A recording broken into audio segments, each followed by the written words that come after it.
और मैंने कहा था कि जब तक मुख्यमंत्री जी मुझे स्वयं नहीं बुलाएंगे तब तक मैं नहीं आऊंगा।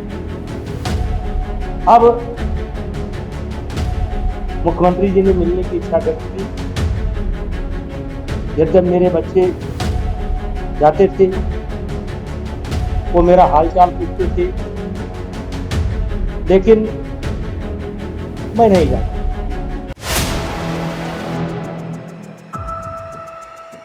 बीजेपी के पूर्व सांसद ब्रजभूषण शरण सिंह ने मुख्यमंत्री योगी आदित्यनाथ से मिलने की बताई बड़ी वजह। इस वीडियो में हम इसी पर करेंगे बात। नमस्कार, 4 PM पर आप सभी का स्वागत है। दोस्तों, सावन का पावन महीना यूं तो आस्था और भक्ति के लिए जाना जाता है, लेकिन उत्तर प्रदेश की राजनीति में इस बार इसका दूसरा सोमवार चमत्कारी बन गया। लंबे समय से एक दूसरे से दूरी बनाए रखने वाले दो कद्दावर नेता मुख्यमंत्री योगी आदित्यनाथ और पूर्व सांसद ब्रजभूषण शरण सिंह के बीच अचानक हुई मुलाकात ने राजनीतिक गलियारों में नई हलचल पैदा कर दी। करीब 3 सालों के बाद दोनों नेताओं का आमना सामना होता है और ये कोई मामूली बात नहीं है। यह मुलाकात लखनऊ स्थित मुख्यमंत्री आवास पर हुई और काफी देर तक दोनों नेताओं के बीच बातचीत हुई। इस दौरान दोनों के बीच क्या बातचीत हुई है यह अब तक रहस्य बना हुआ है, लेकिन मुलाकात के बाद ब्रजभूषण का मुस्कुराता चेहरा और उनका संक्षिप्त बयान, वे मुख्यमंत्री हैं, मुलाकात तो होनी ही चाहिए, अपने आप में बहुत कुछ कहता है। बता दें कि इस मुलाकात को सिर्फ एक औपचारिक भेंट मानना शायद जल्दबाजी होगी। इसके कई राजनीतिक मायने निकाले जा रहे हैं। यूपी में बीजेपी के लिए आगामी समय में संगठन को नए सिरे से मजबूत करना आवश्यक है और इस पर काम भी चल रहा है। ऐसे में पुराने और प्रभावशाली नेताओं को साथ लाने की कोशिश भी बीजेपी कर रही है। 2027 के विधानसभा चुनाव को ध्यान में रखते हुए पार्टी अभी से जातीय समीकरण और क्षेत्रीय प्रभाव को संतुलित करने में लगी है। ब्रजभूषण की भूमिका एक बार फिर अहम हो सकती है। पार्टी के भीतर नाराज नेताओं को फिर से जोड़ने की कवायद के तहत यह एक पहल भी हो सकती है। वर्तमान में उत्तर प्रदेश बीजेपी अपने संगठनात्मक पुनर्गठन की प्रक्रिया से गुजर रही है। प्रदेश अध्यक्ष का नाम अब तक तय नहीं हुआ है और पार्टी के भीतर कई बड़े बदलावों की अटकलें भी हैं। ऐसे में इस समय योगी आदित्यनाथ और ब्रजभूषण की मुलाकात को एक संकेत के रूप में देखा जा रहा है। यह मुलाकात ऐसे समय पर हुई है जब बीजेपी उत्तर प्रदेश में अपने भविष्य के रोडमैप को तैयार कर रही है, जिसमें 27 का विधानसभा चुनाव भी शामिल है। वर्तमान संगठन और नेतृत्व की समीक्षा चल रही है और इस क्रम में नए चेहरों को सामने लाने या पुराने प्रभावशाली चेहरों की वापसी की संभावना भी तलाशी जा रही है। ब्रजभूषण, जिन्होंने गोंडा, कैसरगंज और आसपास के कई जिलों में गहरी राजनीतिक पकड़ बनाई है, विवादों में घिरे रहने के बावजूद आज भी अपने समाज और क्षेत्र में मजबूत जनाधार रखते हैं। योगी सरकार से रही उनकी दूरी अब घटती नजर आ रही है, जो इस बात का इशारा हो सकता है कि पार्टी नेतृत्व उन्हें फिर से किसी बड़ी भूमिका में लाने पर विचार कर रहा है। वहीं योगी से मिलने के बाद ब्रजभूषण ने अब खुद बताया है कि उनकी और मुख्यमंत्री योगी आदित्यनाथ के बीच क्या बातचीत हुई है और क्यों ये मुलाकात हुई है। ब्रजभूषण ने सीएम योगी से अपनी मुलाकात को लेकर कहा कि वह 31 महीने के बाद योगी जी से मिले हैं। साल 2023 में जब उनके खिलाफ आरोप लगे तभी से वह सीएम से नहीं मिले थे। उसके बाद से मुख्यमंत्री योगी आदित्यनाथ से उनकी कोई बातचीत नहीं हुई थी। ऐसे में अब वह पूरे 31 महीने के बाद योगी जी से मिले हैं। ब्रजभूषण ने आगे बताया कि जनवरी 2023 में सीएम का कार्यक्रम रद्द हुआ था और उसी समय से वह दूर थे। उसी दिन उन्होंने सोच लिया था कि जब वह बुलाएंगे तभी मिलने जाएंगे। अब जब उन्होंने बुलाया तो वह मिलने गए। उन्होंने कहा कि सीएम योगी से उनके पुराने संबंध हैं और सीएम से मुलाकात के दौरान कोई राजनीतिक चर्चा नहीं हुई, बल्कि पुराने संबंधों को लेकर बातचीत हुई है। जरा आप सुनिए ब्रजभूषण। देखिए,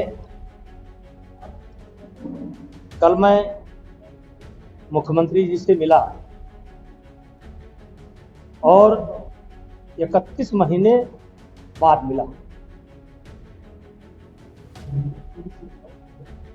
आप सब लोग जानते हैं कि जीवन में उतार चढ़ाव होता रहता है और ऐसा ही एक उतार सन 2023 जनवरी महीने में मेरे ऊपर आया और उसी समय से ही मुख्यमंत्री जी से मेरी बातचीत बंद हो गई और 31 महीने मैं मुख्यमंत्री जी से ना मिला और ना मिलने का प्रयास किया, क्योंकि 2023 जनवरी मेरे लिए एक टर्निंग पॉइंट था। मेरे ऊपर एक बहुत बड़ा आरोप लगा था और मुझे उसका सामना करना था।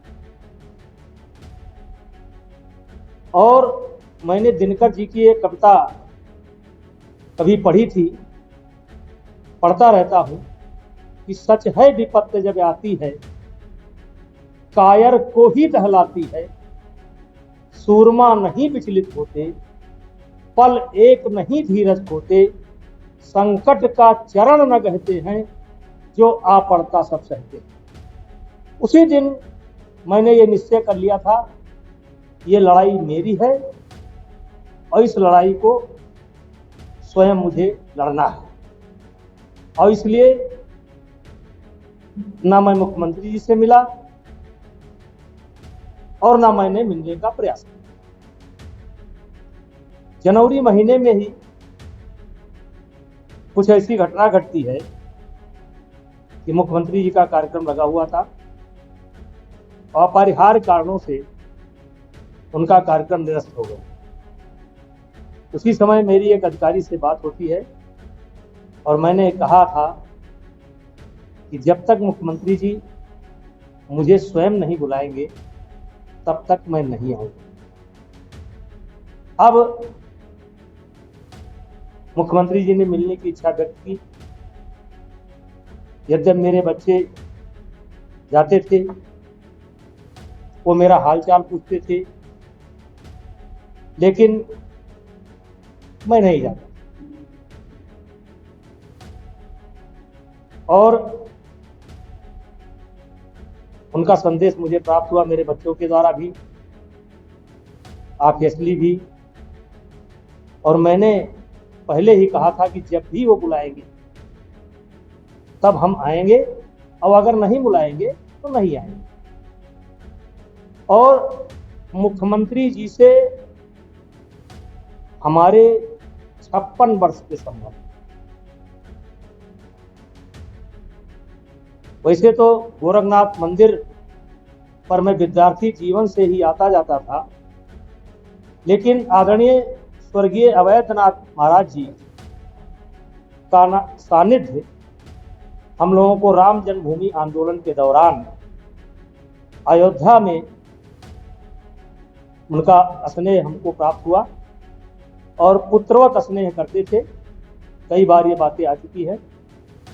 और कुल मिलाकर के योगी आदित्यनाथ जी से मेरे 56 वर्ष के संबंध हैं।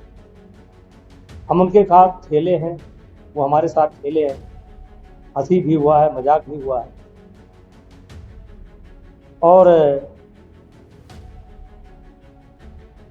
वो बुलाए, हम गए।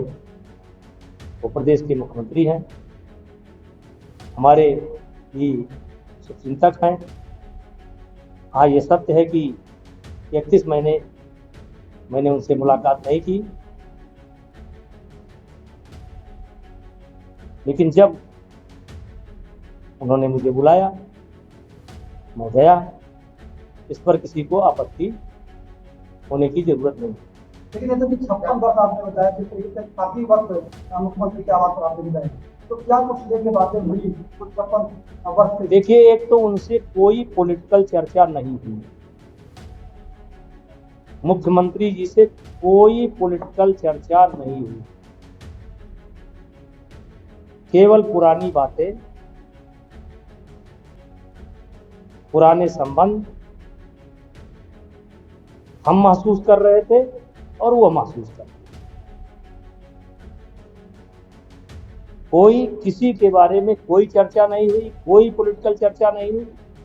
ये बिल्कुल व्यक्तिगत और जैसे आप कह सकते हो कि परिवार के दो लोग काफी दिनों बाद अपना अपना शिकवा, अपना गम बयां कर रहे हो, उसके अलावा कोई पॉलिटिकल चर्चा नहीं हुई।